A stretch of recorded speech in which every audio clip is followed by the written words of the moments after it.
Assalamualaikum warahmatullahi wabarakatuh. Pada kesempatan siang hari ini kita berkumpul di tempat ini dalam rangka bersilaturahmi di Ramadan ini. Pada kesempatan ini kita akan pelajari tentang bagaimana cara membaca Al-Quranul Karim dengan baik dan benar sesuai dengan ilmu tajwid dan juga tahsin yang ada. Pada kesempatan sebelumnya kita sudah mempelajari tentang makharijul huruf.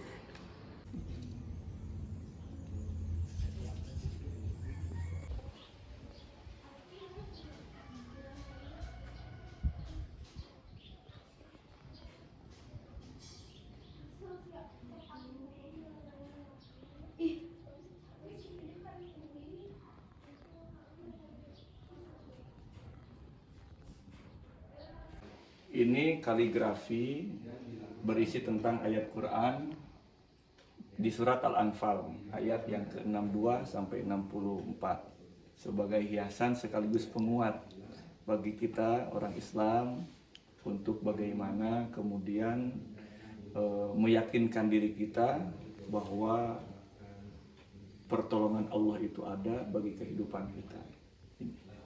Kemudian itu foto guru-guru kami waktu ada di pesantren ya, sebagai bentuk apa, bentuk kecintaan lah, mahabbah kecintaan kepada guru. So hasil lomba dulu waktu di mana itu, Kalimantan di nasional ini, piagam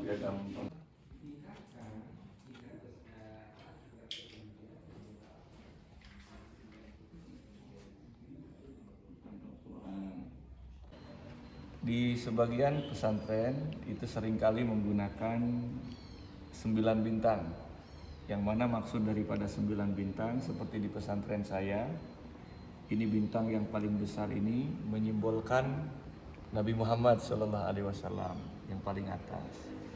Kemudian ada 4 bintang ya, di samping kanan dan kirinya. Samping kanan ada 4 bintang, samping kiri ada 4 bintang.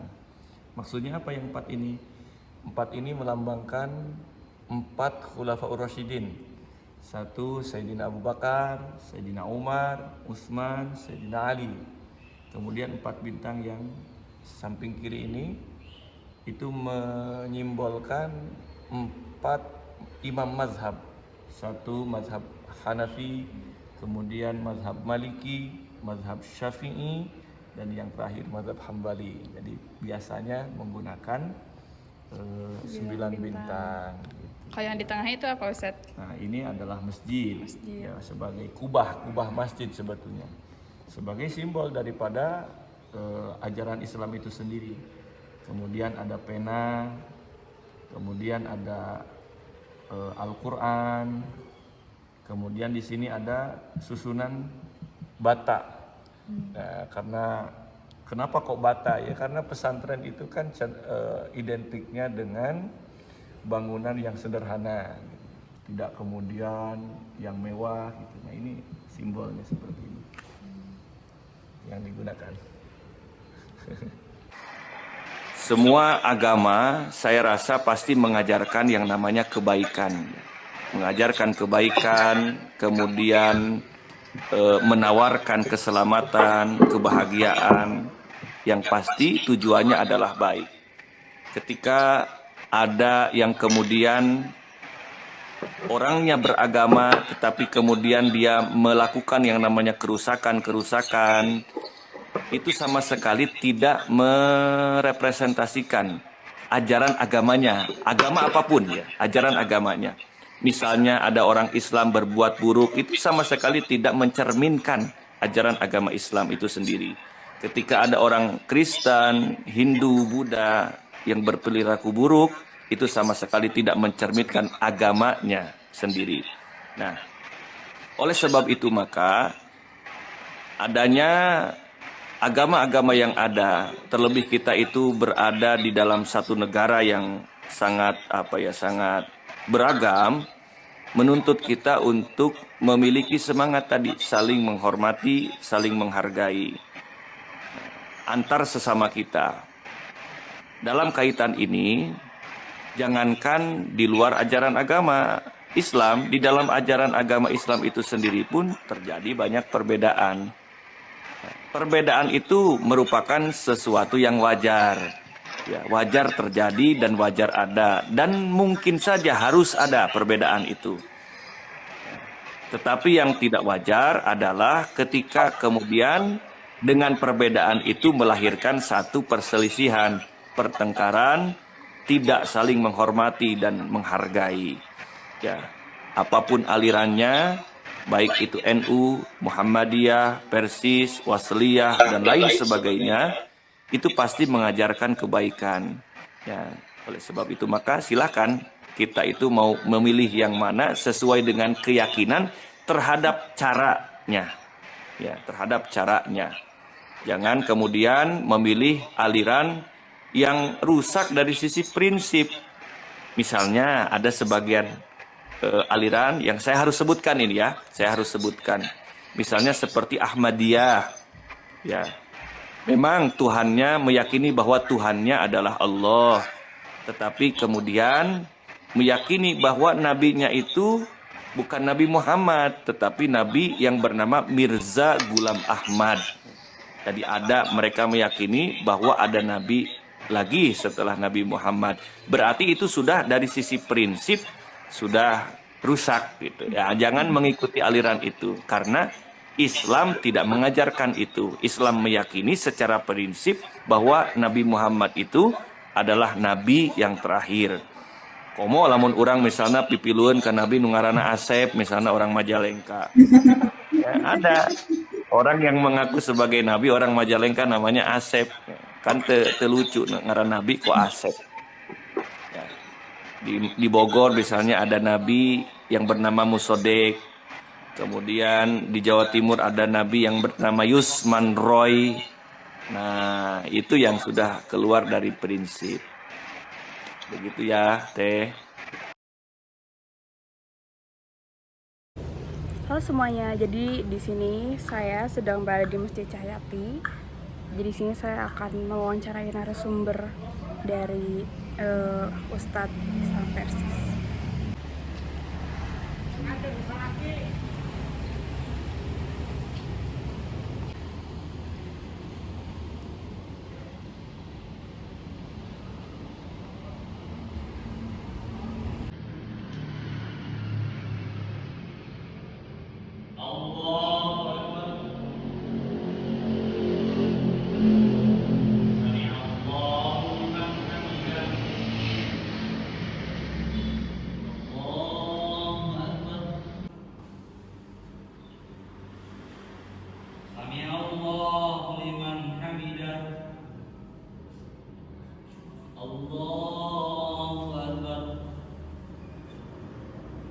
Assalamualaikum warahmatullahi wabarakatuh. Waalaikumsalam warahmatullahi wabarakatuh. Perkenalkan, saya Naswa, saya dari kelompok 5. Di sini saya sedang bersama narasumber. Boleh diperkenalkan dulu, Ustaz? Boleh. Saya Abdul Latif, tinggal di Sumedang. Kebetulan juga dipercaya atau diamanati untuk mengelola atau takmir masjid di salah satu masjid yang ada di Sumedang, namanya Masjid Cahyati. Kemudian juga selain di Masjid Cahyati, suka ngisi kajian-kajian di beberapa masjid yang ada di seputaran Sumedang kota, bahkan kalau kebetulan ada keluar kota sekalipun gitu. Boleh diceritain nggak Ustadz kayak perjalanan Ustadz jadi Ustadz sekarang gitu gimana? Salah satunya mungkin karena didorong oleh orang tua. Orang tua Bapak dulu menyarankan, karena memang kebetulan qadarullah orang tua Bapak itu ya tokoh juga lah. Tapi tokoh ya ustadz ya. Tapi ustadznya ustadz di kampung gitu. Bapak dalam bahasa dulu itu dipesantrenkan ya. Dikirim ke pondok. Bapak mondok itu dari sejak keluar dari kelas 6 SD ya, dari kuliah lulus dari Madrasah Aliyah itu melanjutkan ke S1-nya di dulu masih YAIN namanya. Sekarang UIN ya, YAIN UIN sekarang UIN. Nah, lulus dari UIN itu ya baru kita terjun ke masyarakat mengimplementasikan gitu ya. Iya. Atau menerapkan ilmu yang sudah kita dapatkan baik di dunia pesantren atau di pondok, kemudian juga di kampus. Nah kalau tingkatannya Ustaz, kalau misalkan di Islam tuh ada gak sih misalkan dari yang paling bawah sampai yang paling tinggi gitu? Kalau secara keagamaan dan ada penyebutan tingkatan-tingkatan itu sepengetahuan Bapak ya. Kalaupun jenjang tingkatan dari segi usia mungkin iya. Untuk usia pelajar kan disebutnya santri ya. Santri jarang orang juga ke santri itu ustadz karena sesama santri. Nanti kalau santrinya sudah rada meningkat tingkat sanawiyah, tingkat aliyah, apalagi kuliah, nanti mahasantri. Nah baru penyematan gelar ustadz itu sekali lagi kan bukan pengakuan sendiri orang di masyarakat. Kenapa? Karena tahu dari sepak terjangnya.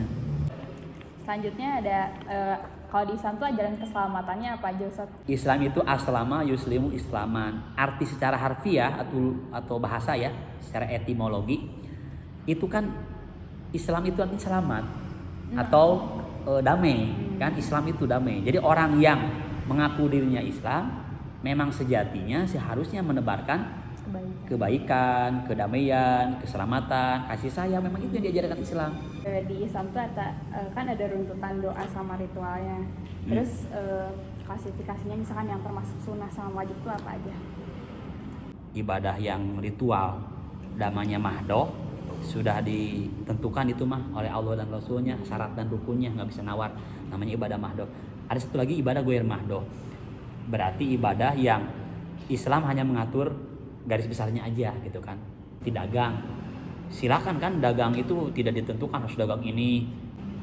Doa yang pertama dimohonkan itu adalah memohon ampun dari segala dosa. Dosa kita dan dosa orang tua. Baru setelah itu silakan minta yang lain-lain. Buat yang terakhir pertanyaannya. Boleh. Ajaran moral perilaku yang diajarkan oleh Islam tuh apa? Akhlak mana sih yang diajarkan Islam? Sebetulnya seluruh sendi kehidupan itu diajarkan akhlaknya, etikanya.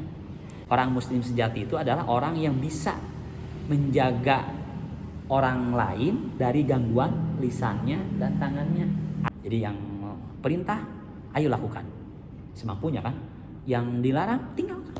Apa sih yang diatur oleh agama Islam? Seluruh sendi kehidupan, dari mulai yang kecil apalagi yang besar. Hubungan antara studi perbandingan agama dan teori fenomenologi agama terletak pada cara kedua pendekatan yang saling melengkapi dalam memahami fenomena keagamaan. Fenomenologi agama memberikan wawasan mendalam tentang pengalaman subjektif dan esensi dari praktik keagamaan.